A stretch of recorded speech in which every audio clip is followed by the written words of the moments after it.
Hello viewers, welcome back to our channel. இன்றைக்கி நம்ம இந்த வீடியோவில் எந்த கோர்ஸ் பற்றி பார்க்க போகிறோம்னா ஏரோஸ்பேஸ் இன்ஜினியரிங். இந்த கோர்ஸ் பற்றி தாங்க பார்க்க போகிறோம். இந்த கோர்ஸ் பற்றி பார்க்குறதுக்கு முன்னாடி நீங்கள் நம்ம சேனலில் ஃபஸ்ட் டைம் பார்க்குற மாதிரி இருந்தால் மறக்காமல் சப்ஸ்கிரைப் பண்ணிக்கோங்க. மறக்காமல் பெல் ஐக்கானையும் ப்ரெஸ் பண்ணிக்கோங்க. அப்போ தான் எஜுகேஷன் ஓரியன்டாகவும் காலேஜ் ஓரியன்டாகவும் நாங்கள் போடுற ஒவ்வொரு வீடியோவும் உங்களுக்கு நோட்டிஃபிகேஷனில் காட்டும், உங்களுக்கு யூஸ்ஃபுல்லாகவும் இருக்கும். வாங்க வீடியோக்குள்ளே போகலாம். அதாவது இந்த ஏரோஸ்பேஸ் இன்ஜினியரிங்கிறது பார்த்தீங்கன்னா வான்வெளி பொறியியல் அப்படின்னு சொல்லிட்டு சொல்லுவாங்க. இந்த கோர்ஸ் பார்த்தீங்கன்னா 4 இயர்ஸ் படிக்கிற மாதிரி இருக்கும். அதாவது 8 செமஸ்டராக படிக்கிற மாதிரி இருக்கும். இந்த கோர்ஸில் அப்படி நம்ம எதை பற்றி படிப்போம் அப்படின்னு சொல்லிட்டு பார்க்கலாம் வாங்க. அதாவது வானூர்தி, விண்கலம் குறித்த வடிவமைப்பு, கட்டமைப்பு இதை பற்றி தாங்க இந்த கோர்ஸில் படிப்பாங்க. இந்த இரு முதன்மையான ஒரு தலைப்புகளும் பார்த்தீங்க அப்படின்னா நம்ம ஏரோஸ்பேஸ் இன்ஜினியரிங்கில் படிக்க போகிற முக்கியமான ஒரு தலைப்புகள்னு சொல்லலாம்.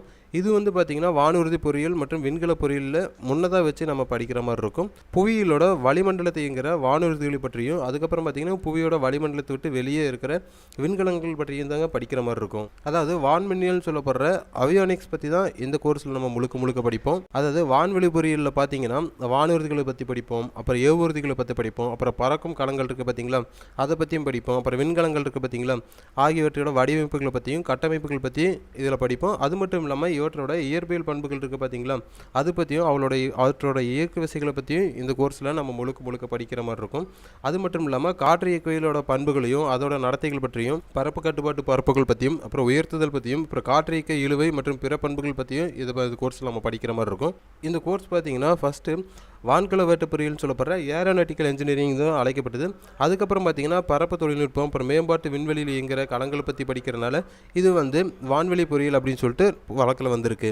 இந்த கோர்ஸ் படிக்கிற ஸ்டூடெண்ட்ஸ் பார்த்திங்கன்னா பறக்கும் ஊர்திகளோட உறுப்புகள், அப்புறம் தொடர்ந்த வளிமண்டல அழுத்தத்தில் என்னென்ன அழுத்தங்கள் இருக்குது, வெப்பநிலை மாற்றங்களால் உருவாகிற கட்டமைப்புகளுக்கு வந்து என்னென்ன பாதிப்புகள் ஏற்படுது, அந்த கட்டமைப்புகள் வந்து வெப்பநிலை காரணத்தினால எந்த அளவுக்கு பாதிக்கப்படும், அந்த பாதிப்பிலிருந்து நம்ம அந்த கட்டமைப்புகளை வந்து நம்ம எப்படி அதிலிருந்து பாதுகாக்கணும் அப்படிங்கிற பற்றியும், அந்த உறுப்புகளை வந்து எந்த விதமான தொழில்நுட்பத்தை பயன்படுத்தி நம்ம தயாரிக்கிறோம், அதுக்கப்புறம் பொறியியல் புலங்கள் சொல்லப்படுற கூட்டு வடிவமைப்புகள் இருக்குது பார்த்தீங்களா அதை வந்து நம்ம எப்படி உருவாக்குறோம், அதுக்கப்புறம் காற்று இயங்கியல், காற்று முன் செலுத்தம், அப்புறம் வான்மின்னியல், பொருள் அறிவியல், அப்புறம் கட்டமைப்பு பகுப்பாய்வு, அப்புறம் பொருளாக்கம் இதை பற்றியெல்லாம் வந்து இந்த தொழில்நுட்பத்தில் நம்ம படிப்போம். அது மட்டும் இல்லாமல் இந்த விண்கலம் பற்றியும் வானூர்திகளை பற்றியும் படிக்கிறப்பவே ஏரோஸ்பேஸில் நம்ம என்னென்ன படிக்க போகிறோம் அப்படிங்கிறது படிக்கிறப்பே நம்ம நிறைய விஷயங்களை தெரிஞ்சுப்போம். இது மூலயமா பார்த்தீங்கன்னா விண்கலன்கள், வானூர்திகள் வந்து எந்தெந்த பொருட்கள் கொண்டு தயாரிக்கப்படுது, அந்த வளிமண்டல அழுத்தத்தில் நம்ம எந்த அளவுக்கு இந்த மெட்டீரியல் வந்து நம்ம தாங்குற அளவுக்கு நம்ம பாதுகாப்பாக தயாரிக்கணும், அது மூலயமா வந்து எந்தெந்தமான சாதனங்களை வந்து எந்தெந்த மாதிரி இயந்திரங்களுக்கு நம்ம பயன்படுத்தணும் அப்படிங்கிறத பற்றி தொழில்நுட்பத்தோடு படிக்கிறது தாங்க இந்த ஏரோஸ்பேஸ் இன்ஜினியரிங்.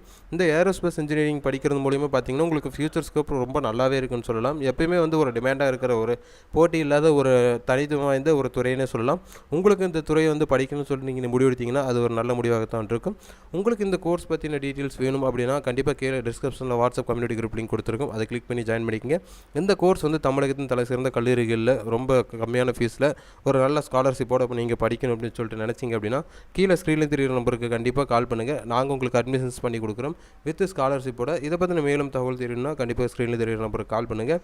தேங்க்யூ ஃபார் வாட்சிங் கைஸ்.